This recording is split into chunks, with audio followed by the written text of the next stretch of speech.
Hi guys, welcome back to my channel. I'm the reading mom, Tanya, and today we're gonna go ahead and go through the books that I want to read by Christmas time or at Christmas time. I only have 6 books, so if anybody has any recommendations, please do let me know. Um, but let's just go ahead and get right on into it. Let's go! So the first book that we're going to talk about today is Good Spirits by B.K. Borson. And on the back here it says, he's the ghost of Christmas past. She's not exactly Scrooge. Ghost of Christmas past, Nolan Callahan intends to spend this holiday haunting like every other. Get in, get out, return to his otherwise aimless existence as a ghost, awaiting the afterlife. But when he's faced with Harriet York, the sweetest assignment he's ever had, he suddenly finds himself wishing for a future. Harriet York has no idea why she's being haunted. She's a good person, or at least she tries to be. A person pleaser to her core. She always does what's expected of her. But as she and Nolan begin to examine her past, they discover there are threads that bind them together, and realize there might be more to moving on than expected. With the deadline of Christmas Eve fast approaching, will they find the key to their futures in each other's past, or will they stay firmly in the present, indulging in their unexpected spirited connection? So, and it's got pretty straight edges. It's got poinsettias on it and a ribbon. Same on the top and the bottom. It's also got little snowflakes on it. I don't know if you can see them. Right here, the little snowflakes. The next one is an author I've never read before. This is I'll Be Home for Christmas by Jenny Bayliss.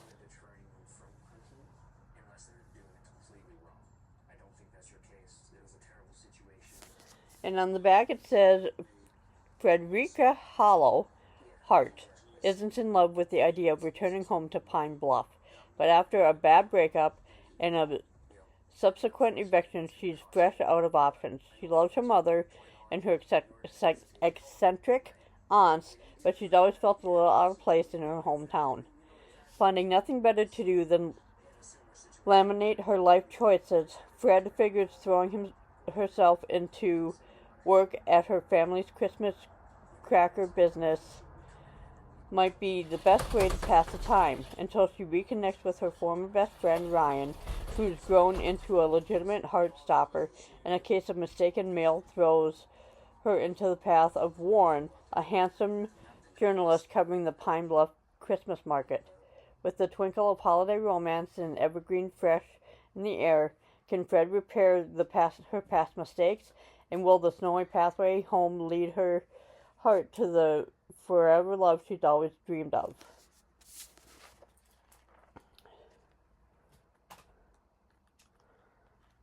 That one sounds really interesting. My next one is one that was really popular last year. It's by Megan Quinn. It's How My Neighbor Stole Christmas. And on the back it says, as his fellow citizens decorate their quaint town, brimming with carols and glad tidings, Cole wants nothing more than to hibernate the winter away. But his dreary plans are thwarted when his Christmas nemesis, Story Taylor, moves in next door to care for her Aunt Cindy. Immediately, the new neighbor turns his life into a real nightmare before Christmas, especially when she decides to enter the town Christmas Kringle contest in honor of Cindy. And better yet, Story is determined to win. Over Cole's dead body, will she? With help from his friend Max, Cole decides to enter the competition as well, to beat Story at her own game, by pretending that this hometown grump's heart has grown 3 sizes this season, and he has fallen for the girl next door. And unfortunately for Story, she has to follow his lead to have a chance at the Christmas Kringle title. But the competition isn't the only thing that heats up. Cole and Story's fake relationship becomes very real, and before they know it, they're attempting to hide it from Aunt Cindy. things get complicated. The competition gets tough, and all it takes is one single night for someone to steal it all.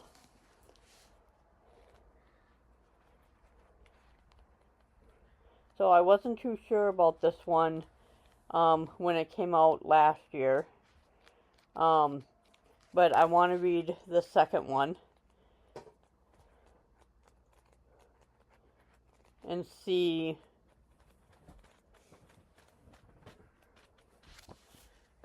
what they're all about. And the second one by Megan Quinn is Merry Christmas, You Filthy Animal. And I'm not sure I want to read the back of this, only because it's the second book, but I'm assuming it's following different characters.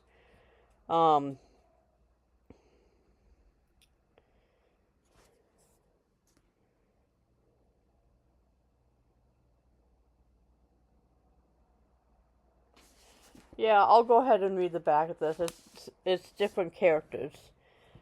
It says, at last, Maxheimer did not sign up for this. 1 minute he's anxiously trying to keep his family's Christmas tree farm from imploding. The next he's passing out in the snow after getting clocked by a suspiciously strong bottle of soda. Enter Betty, new in town, full of holiday cheer, and helping her uncle open a rival tree farm next door. Max is convinced she's out to destroy everything Evergreen Farms stands for. Betty thinks Max might be one sleigh short of a winter parade. Cue the holiday chaos. Between blizzards, blown-up reputations, widely misguided romantic plots, and one stolen ornament with a seriously tragic backstory, the small-town war turns into something far messier and much more delicious than either of them expected. And this one is dual POV as well.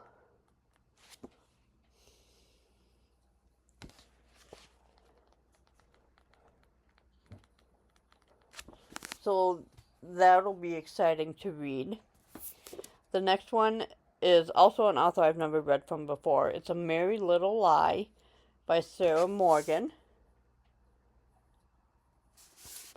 In the back here it says Becky is stranded at the airport, so when she bumps into her brother's best friend, Will, and he suggests they drive home together, Becky reluctantly agrees.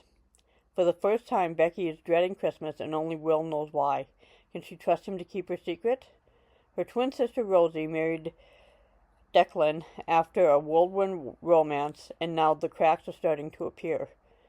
Rosie and Declan have agreed to hide their problems from her family, but Rosie's insecurities are growing. Will this Christmas bring them closer or drive them apart? Haley can't wait for her first Balfour Christmas, family Christmas with Jamie. The Balfour Christmas traditions sound wonderful, but she's worried about her place in this close-knit family. Will there be room for her too? And how will they react to the secret she and Jamie have been keeping? Despite everyone's best intentions, all the chaos and confusion could derail their normally happy holidays. Can they tell each other the truth in time to enjoy a perfect family Christmas? So that's that one.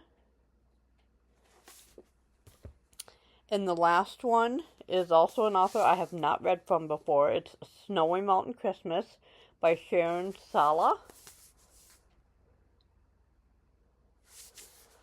And on the back it says, 1 minute, Trey Austin is driving through torrential rain. The next, he's being rescued from a car wreck by an angelic woman with the courage to brave the storm. Her face was the last thing he saw before he lost consciousness. No one got her name, but she lost one shoe in the mud. It's Trey's one clue, so he takes it to the internet, hoping against hope that he'll find his angel. Just when he's almost given up, Trey gets a message from Marley Corbett, owner of a cozy bed and breakfast in Colorado, and he instantly knows he's found her. Without hesitation, Trey heads to the mountains to meet Marley, just in time to spend an unforgettable Christmas snowed in with his dream girl, who, when finally in front of him, is even more special than he remembers. And there's another book by her. It's called The Christmas Wish. It's on the back here. if I can get through these, maybe I'll order that one and read that one too. So those are all the books that I have. Like I said, if anybody has any suggestions, please do let me know. And if you like this video, or if you just like me, make sure you hit like, comment, and subscribe. And make sure you check out our Pango books in the description. And I'll talk to you later. Bye!